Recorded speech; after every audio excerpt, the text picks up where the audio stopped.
Right, it's a little quick video on this Makita long reach edge trimmer. Just going to do a little quick sharpening video on it. So first thing you want to do is you want to get your blades in the right position. So it's a bit awkward sometimes, but basically what you want is you want whichever blade you're sharpening. So say I'm sharpening this side here, I want that overlapping the underside. So when I grind this edge, I'm not touching. So when I grind this edge here, I'm not touching any of this bottom tooth. So yeah, just get your blades in the right position, as close as possible, but without it overlapping, if you know what I mean. So just trial and error it and just keep going until you get it in the right spot. Like there, that's pretty bang on. For safety, take your battery out just in case. May need something to prop it up, but should be good otherwise. Now, I'm not going to get into what tool to use. You can use whatever you want, but I'm using an angle grinder today. So yeah, I'm just literally going to work all the way along this edge here, these edges rather, turn it over and do these edges that are overlapping.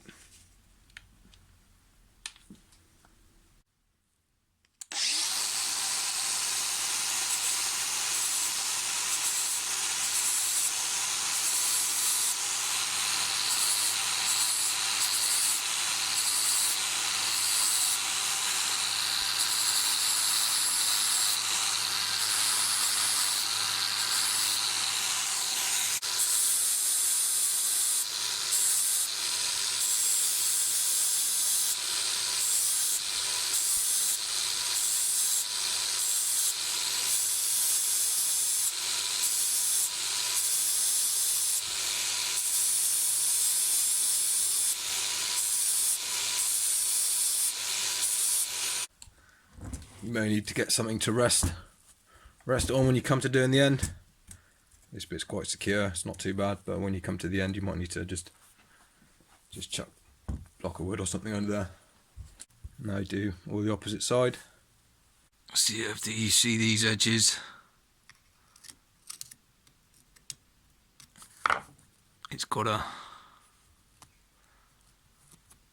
It's rolled up from the underside, if that makes sense. So you've got a little bit of a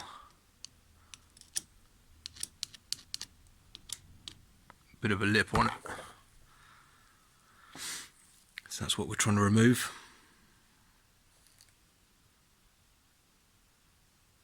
It's quite hard for the camera to pick up, but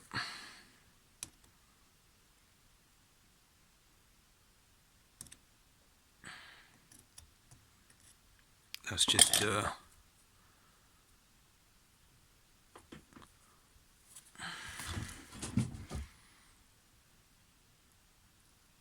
that's the back side. See, it's all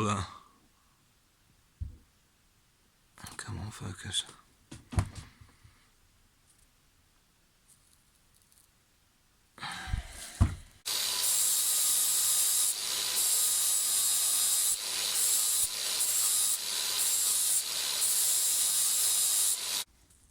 Can take this little tip protector off as well, just to get access to the end one.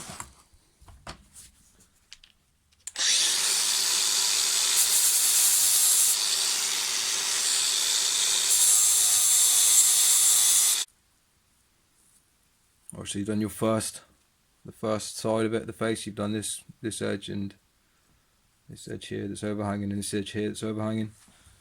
Flip it over.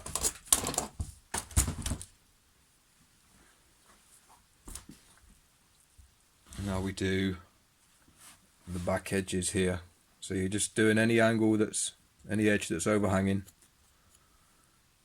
So yeah, we'll do these ones and then these ones, and then we'll move the blades again and then move this edge forward. So yeah. Alright, so you've done all the edges that are overhanging, both sides. So the underside overhanging edges, and this one, and put your battery back in.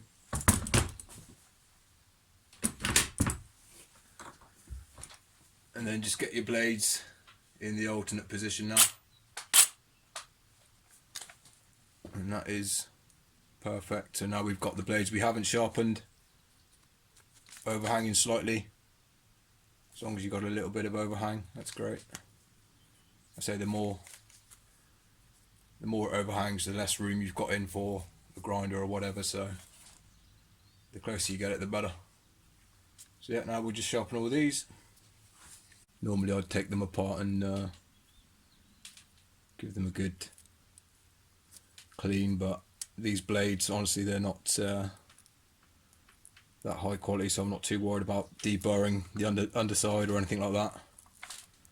And this type of blade as well, they're not flat blades, they're slightly concave blades, so when they go together they're not pressed flat, they're quite, there's a gap, which is not great in my opinion.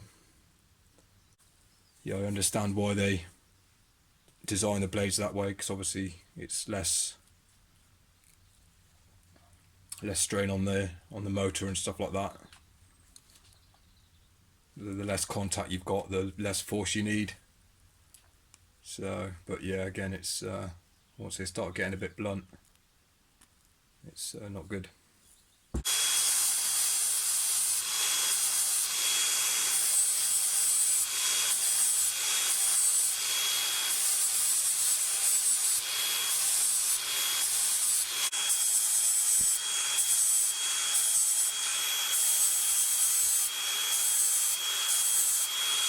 Last thing to do is give them a little squirt or something, WD-40 or hedge trimmer spray, whatever you got.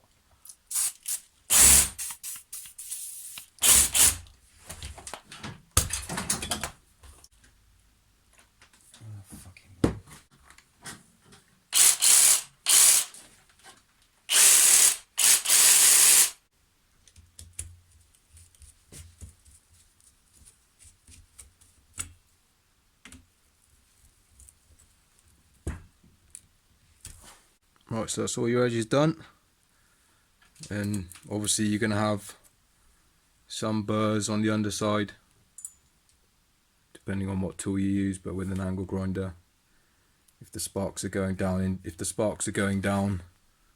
into the tooth, you'll have a burr on the underside. If the sparks are coming up away from the tooth, you'll have a burr on the top side. But yeah, I'm not worried about that. These are just cheap little set of blades. When I take them apart next and give them a good clean, I'll probably deburr them then, but now this is just a little touch up sharpen, so I'm not too worried. You might want to, if yours are bad, these edges here, you might want to run a flat file across those. So yeah, you could put this up in a vise and then get a small flat file, try and get the teeth in the middle so you're not, you know, touching anything else, and then just file those.